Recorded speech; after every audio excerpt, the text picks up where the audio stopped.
कटरा उबाल पे है, वो कल तो समिति वाले खुद कह रहे थे कि कटरा वाला कोई आया नहीं, जो उबाल पे है ये डिटेल में बात करेंगे कल आपसे बैठ। जेके मीडिया देख रहे सभी दर्शकों का स्वागत है। मैं हूं आपके साथ आशीष शर्मा। सबसे पहले जेके मीडिया के सभी दर्शकों का स्वागत है और मेरी तरफ से जय माता दी।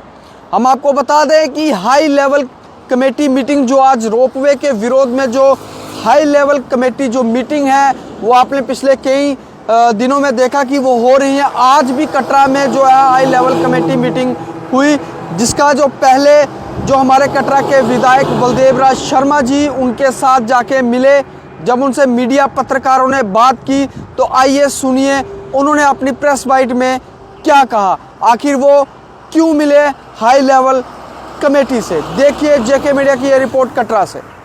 ये जो हाई लेवल कमेटी बनी थी, मैं सबसे पहले तो गौरव महोदय को धन्यवाद देना चाहता हूँ कि कटरे के मतलब कि जो यहाँ पे इशू था उसको एड्रेस करने के लिए आज कमेटी यहाँ पे आई थी।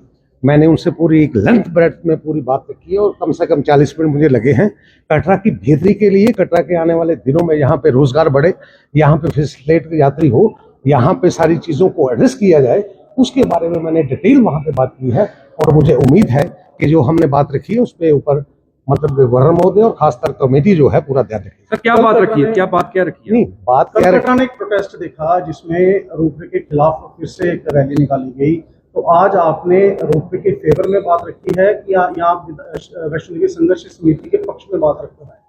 मेरी आप बात सुनिए, मैंने जो बात रखी है कटरे की बेटरमेंट के लिए रखी है और डिटेल अगर आपको उसके बीच में जाना होगा तो मैं एक प्रेस कॉन्फ्रेंस करने वाला हूँ कल, उसमें आप सबको मैं बुलाऊंगा, उसमें आप जिस बात पे भी बात मेरे से पूछेंगे वो सारी की सारी। आखिरी सवाल रहेगा, असेंबली में आपने मजदूरों को लेकर बात उठाई और सबने प्रशंसा भी की है कि जहाँ 50 लाख रुपए का प्रपोजल रखा गया था वहाँ 10 लाख रुपए का प्रपोजल रखा गया है। वहीं कटरा के स्टेक होल्डर्स, द्रूट के स्टेक होल्डर्स भी नाराज हैं कि बलदेव जी हमारे नुमाइंदे होते हुए उन्होंने हमारा पक्ष वहां पर असेंबली में नहीं रखा। इसके ऊपर आप सबसे पहले तो हमें थोड़ा सा पीछे जाना पड़ेगा। पीछे इसलिए जाना पड़ेगा कि ये सारी बात चली कहाँ से चली, इसलिए कि एनजीटी का एक मुकदमा आया, एनजीटी के बाद सुप्रीम कोर्ट में हम गए, सुप्रीम कोर्ट ने वहां पे एक हिदायत दी थी कि आप रिहेबिलिटेट करिए जिनको फेस आउट करेंगे। रिहेबिलिटेशन जो पॉलिसी है 2019 की, मैं आपका उसको कागज भी दे दूंगा, उसमें ये था कि रिहेबिलिटेशन करने के लिए उस मिसिंग था कुछ। मिसिंग क्या था? घोड़े वालों को रिहेबिलिटेट करने की पॉलिसी थी मगर पालकी वाले की नहीं थी, घोड़े वाले की थी मगर पिट्ठू की नहीं थी।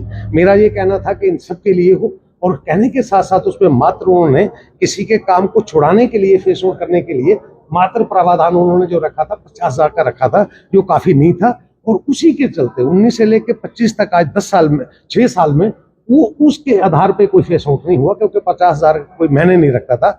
मैंने ये बात वहां पे असेंबली में फ्लोर पे इसलिए उठाई कि वो जो इशू था एड्रेस करने की ताकत जो है वो सरकार को थी, सरकार को थी, और सरकार को उठाने का मतलब यह है कि उसको रिविजिट करें। और दूसरी बात जो आपने कही कि यहाँ पे मैंने वहां पे संघर्ष समिति की बाजा कटरा के कंसर्न की बात नहीं की, वो इसलिए नहीं की कि ये जो बाकी वाला कंसर्न है वो माता वैष्णो देवी श्राइन बोर्ड से लिंक करता है। माता वैष्णो देवी श्राइन बोर्ड जो है इंटरनेस बॉडी है, और माता वैष्णो देवी श्राइन बोर्ड जो है माननीय श्री गवर्नर साहब के उसमें है, वो उसमें मतलब के बात मैंडेट वहां पे रखने की बात नहीं थी, इसलिए वहां पे मैंने बात नहीं रखी। तो कटरा उबाल पे है, आपका क्या स्टैंड है? आप क्या कटरा उबाल पे है, वो कल तो समिति वाले खुद कह रहे थे कि कटरा वाला कोई आया नहीं, जो उबाल पे है ये डिटेल में बात करेंगे कल आपसे बैठ के।